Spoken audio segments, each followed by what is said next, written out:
Hello guys, welcome to the channel. मैं हूं आपका दोस्त सौरभ। 90% लोग जो हैं चार्ट रीड करते टाइम मिस्टेक करते हैं, इसलिए ही वो लॉस में हैं।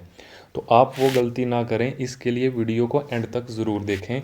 आज की हम वीडियो में जो टॉपिक कवर करने वाले हैं वो रहने वाला है बेसिक से एडवांस। पहले हम चलेंगे कैंडल्स पे, उसके बाद हम समझेंगे ट्रेंड क्या होता है। ट्रेंड बेसिकली 3 टाइप का होता है: up trend, sideways market, down trend.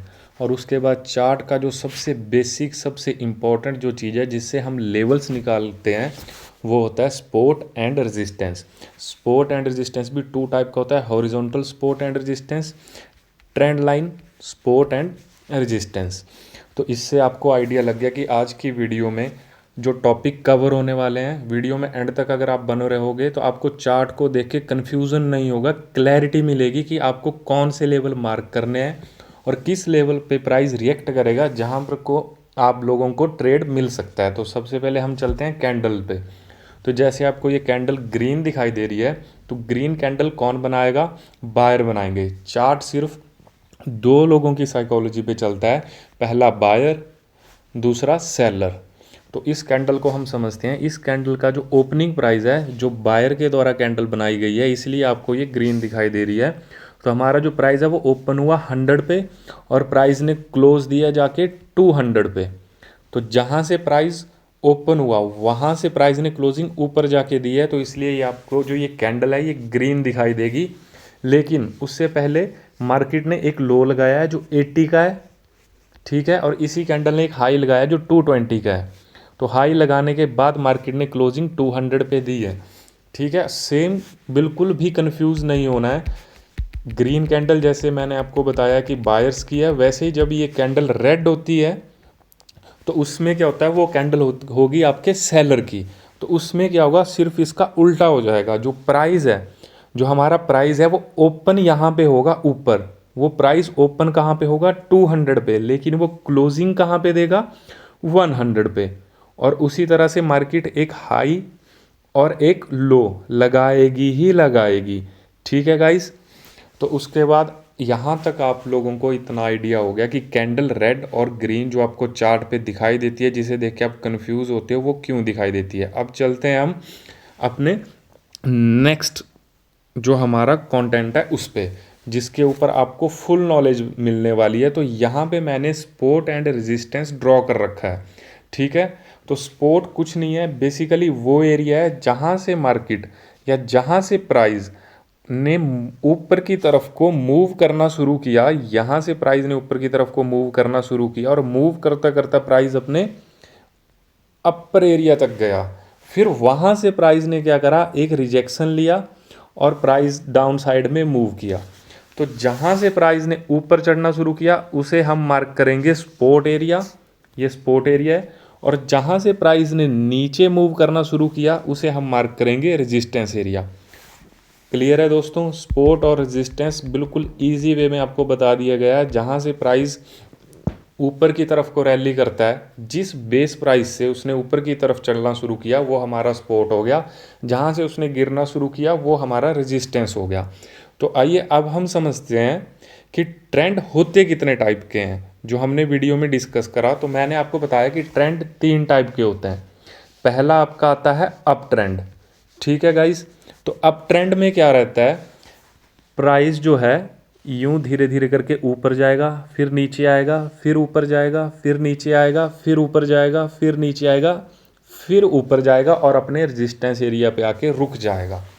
तो हमें कैसे फाइंड आउट करना है कि मार्केट जो है वो अप ट्रेंड में है? तो जब भी मार्केट अप ट्रेंड में होती है, एक लोअर हाई, एक हाइयर हाई, एक लोअर हाई, एक हाइयर हाई, एक लोअर हाई, एक हाइयर हाई, ऐसे मार्केट बनाती चलती है, चार्ट पे स्ट्रक्चर फॉलो करती है। तो जिससे हमें क्लियरली पता लगता है कि मार्केट अप ट्रेंड में है।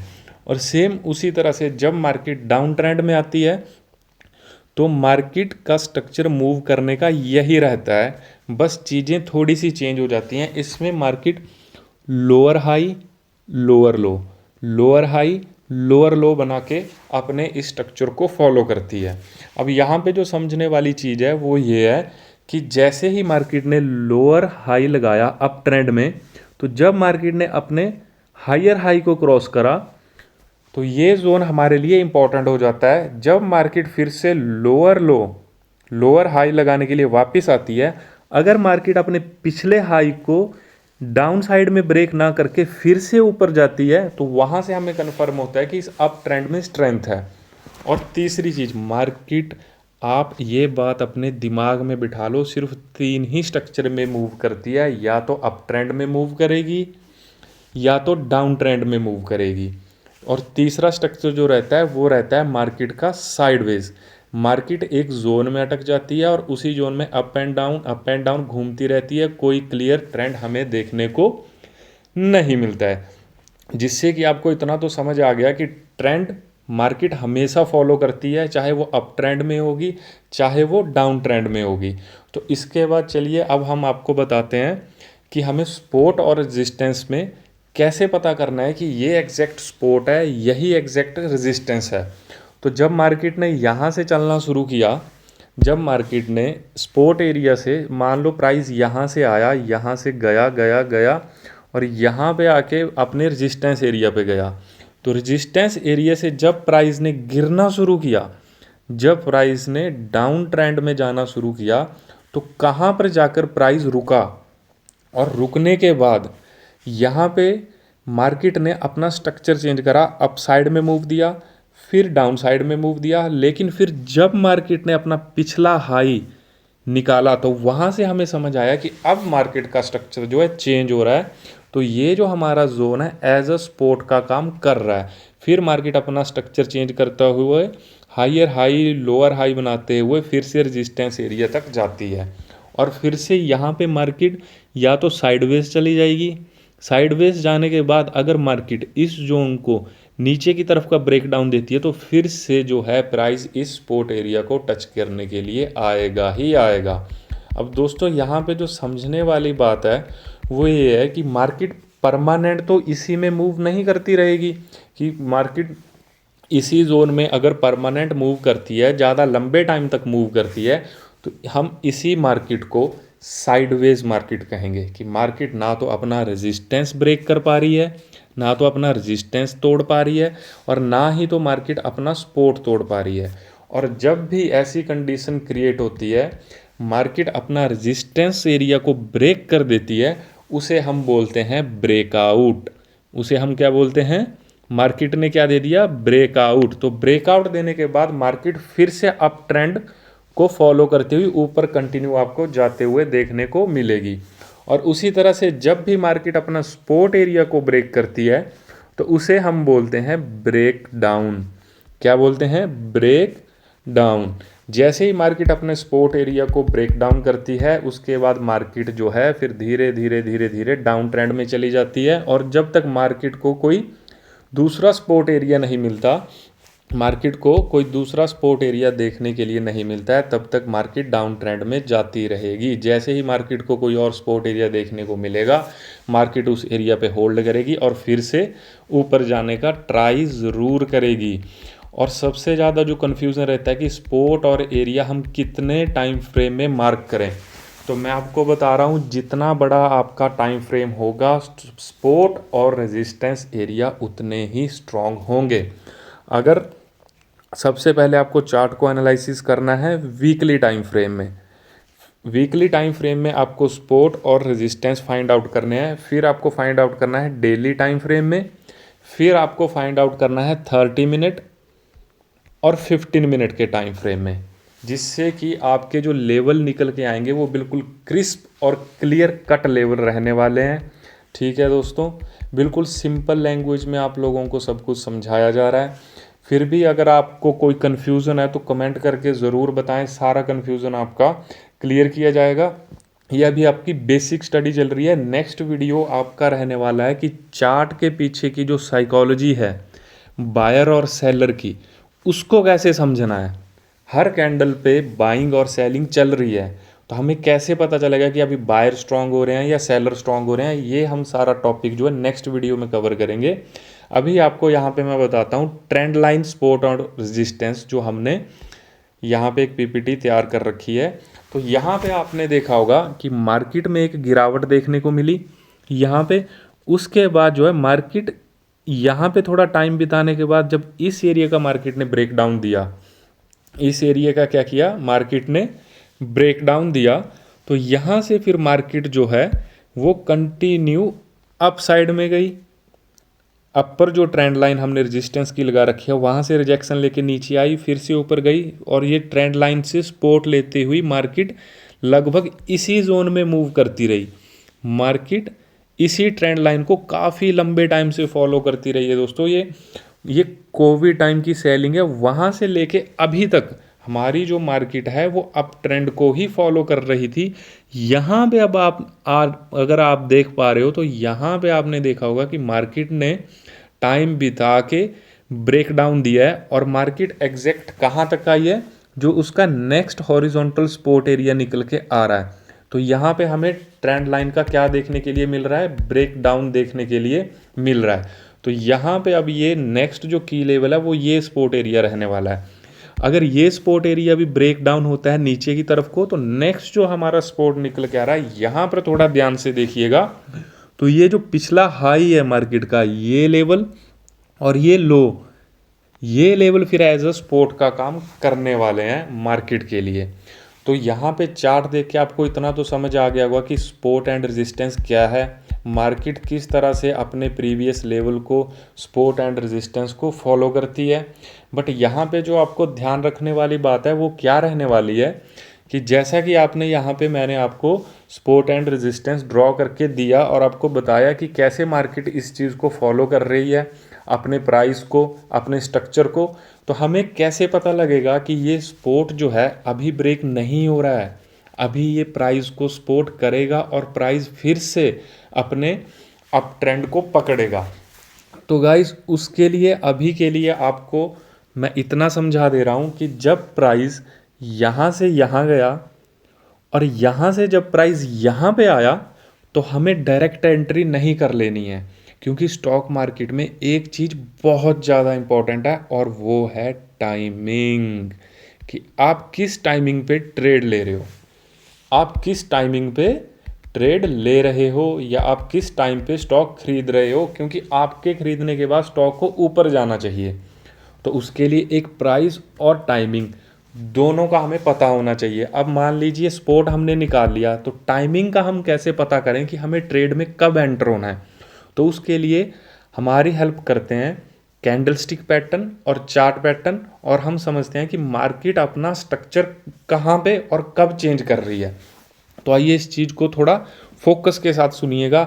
मार्केट ने रेजिस्टेंस से गिरना शुरू किया, अपने सपोर्ट लेवल पे आई, तो अब यहाँ पे हमें बायर और सेलर की साइकोलॉजी समझनी पड़ेगी। या तो प्राइस यहाँ से आकर के एक हाई बनाए, मतलब प्राइस ने ऊपर जाने की कोशिश करी, फिर प्राइस ने जब फिर से नीचे आने की कोशिश करी, तो प्राइस ने अपने इस लो को ब्रेक नहीं किया और प्राइस यहीं से ऊपर घूम गया और अपने पिछले हाई को निकाल दिया। तो हमें इतना तो समझ में आ गया कि मार्केट ने अपना स्ट्रक्चर चेंज कर लिया। किसने अपना कंट्रोल बना लिया? बायर्स ने अपना कंट्रोल बना लिया। तो एक तो हो गया ये तरीका स्ट्रक्चर से, हमें आइडिया लग गया कि मार्केट ने जो है अपना स्ट्रक्चर चेंज करा है। सेम चीज़ मार्केट रेजिस्टेंस पे भी फॉलो करेगी। दूसरा हमें जो आइडिया लगता है साइडवेज मार्केट से। दोस्तों साइडवेज मार्केट बहुत ही प्यारी मार्केट है। अगर सिर्फ आप, जब मार्केट साइडवेज है, अगर आप इस जोन में नहीं फंसते हो, तो यहाँ पे आपको पेशेंस रखने की ज़रूरत है। अगर मार्केट यहाँ पे आती है और इस एरिया पे टाइम बिताती है, मतलब मार्केट साइडवेज चली गई, तो इस जोन में चल क्या रहा है, बायर और सेलर आपस में लड़ रहे हैं। ठीक है ना, बायर मार्केट को ऊपर ले जा पा रहे हैं ना सेलर मार्केट को नीचे ले जा पा रहे हैं। तो जब भी फिर इस एरिए को मार्केट क्रॉस करेगी, इस एरिए का जहाँ पे मार्केट ने खुद को इतने टाइम के लिए होल्ड करके रखा, साइडवेज रखा, जब मार्केट इसका ऊपर की तरफ को ब्रेकआउट करेगी तब हम एंट्री बनाएंगे। और अक्सर होता क्या है, मार्केट ब्रेकआउट करती है, उसके बाद प्राइस अपने इस लेवल को रीटेस्ट करने के लिए आता है, फिर अपने पिछले हाई को निकाल देता है। तो हमें पता चल जाता है कि ये सपोर्ट जो है वो अभी भी काम का है। और जो तीसरा हम कन्फर्मेशन लेते हैं, मेरी इस बात को ध्यान से सुनिएगा। लोग बोलते हैं चार्ट पैटर्न, आपको कोई भी कैंडलस्टिक, कोई भी चार्ट पैटर्न याद करने की ज़रूरत नहीं है। बिल्कुल सही सुना है आपने। अगर आप चार्ट के पीछे की साइकोलॉजी और बायर सेलर की साइकोलॉजी को समझते हो तो वो जो पैटर्न बन रहे हैं, जो कैंडलस्टिक बन रहे हैं, वो बायर सेलर की वजह से ही बन रहे हैं। अब आप यहाँ पे मान लो कोई कैंडल है जो यहाँ पे ओपन हुई, उसका प्राइस नीचे गया, जैसे ही प्राइस नीचे गया बायर ने उस प्राइस को ऊपर पुश करा और ये कैंडल ने कुछ ऐसी क्लोजिंग दी और ये कन्फर्मेशन हमें मिल गई। कैंडल स्टिक में इस कैंडल को हम हैमर बोलते हैं, जो हमें एक अच्छे खासे अगर डाउन साइड मूव के बाद सपोर्ट एरिया पे हैमर मिलता है तो वो हमें कन्फर्मेशन देता है कि टाइम आ गया है, अब हमें बाई कर लेना चाहिए। और उसी तरह से एक बुलिश चार्ट पैटर्न और रहता है जिसे हम कहते हैं डब्ल्यू। ये तो अगर आप इस पैटर्न को ध्यान से समझोगे तो हमें पैटर्न नहीं याद करना, हमें पैटर्न के पीछे की साइकोलॉजी समझनी है कि यहाँ पे हुआ क्या है। तो प्राइस गिर रहा है गिर रहा है गिर रहा है, यहाँ पे आके बायर ने प्राइस को ऊपर ले जाने की कोशिश करी, लेकिन फिर से सेलर्स ने अपना कंट्रोल बनाया, उन्होंने प्राइस को नीचे धकेला, लेकिन हुआ क्या, फिर से प्राइस यहाँ से घूम फिर के ऊपर गया और अपने पिछले हाई को ब्रेक कर दिया। तो मतलब बायर्स ने कंट्रोल अपने हाथ में ले लिया। और सेम यही चीज़ जब आपको रेजिस्टेंस एरिया पे देखने को मिलेगी कि यहाँ पे प्राइस ओपन तो हुआ, यहाँ पे बायर्स ने उसको ऊपर ले जाने की कोशिश करी, लेकिन सेलर्स ने उसको फिर से नीचे की तरफ पुश कर दिया और कुछ ऐसी कैंडल आपको देखने को मिल गई। तो सेम जैसे इस एरिया में हम इस कैंडल को हैमर बोल रहे थे क्योंकि ये स्पॉट एरिया पे बनी थी, तो जब ये कैंडल एक तो इन्वर्टेड हो गई, उल्टी हो गई, और जब ये रेजिस्टेंस एरिया पे देखने के लिए मिली तो इसे हम शूटिंग स्टार बोलते हैं, जो हमें कन्फर्मेशन देती है कि अब डाउन ट्रेंड शुरू हो रहा है, अब हमें सेल साइड की एंट्री कर लेनी चाहिए ट्रेड में, या हमने ट्रेड अपना कोई स्पोर्ट एरिया से लेके यहाँ तक होल्ड कर रखा है तो प्रॉफिट बुक करके उसको एग्जिट करके निकल जाना चाहिए। सेम वैसे ही अगर यहाँ पे जब मार्केट ऊपर गई और यहाँ पे प्राइस हिट हुआ और यहाँ पे आके मार्केट साइडवेज चली गई, एक जोन में अटक गई, तो अगर प्राइस नीचे की तरफ को अपने उस साइडवेज जोन को ब्रेक करता है तो यहाँ से हमें समझ आ रहा है कि ये रेजिस्टेंस अभी भी काम का है, अभी ये वीक नहीं पड़ा है। ठीक है गाइस। और दूसरा यहीं पे हमें कोई एम पैटर्न देखने के लिए मिलता है कि मार्केट जो है यहाँ से ऊपर गई, ऊपर जाने के बाद मार्केट ने यहाँ से ये कोई पैटर्न बनाया जिसे हम एम पैटर्न बोलते हैं। लेकिन इसमें हुआ क्या, मार्केट ने एक हाई तो लगाया और एक लो भी लगाया, लेकिन जब मार्केट फिर से ऊपर गई तो अपने पिछले हाई को ब्रेक ना करके मार्केट ने अपना लो ब्रेक किया, तो मार्केट का स्ट्रक्चर ही चेंज हो गया। तो अगर मार्केट ने लो ब्रेक किया है तो यहाँ पे हमें क्या कंफर्मेशन मिल गई, ये लग गया हमारा लोअर लो, ये हो गया हमारा लोअर हाई। अब मार्केट फिर से एक लोअर लो लोअर हाई लगाएगी और फिर से ट्रेंड को कंटिन्यू करेगी। कोई कन्फ्यूज़न नहीं है, बिल्कुल सिंपल लैंग्वेज में आपको सारी बातें आराम से समझाई जा रही हैं।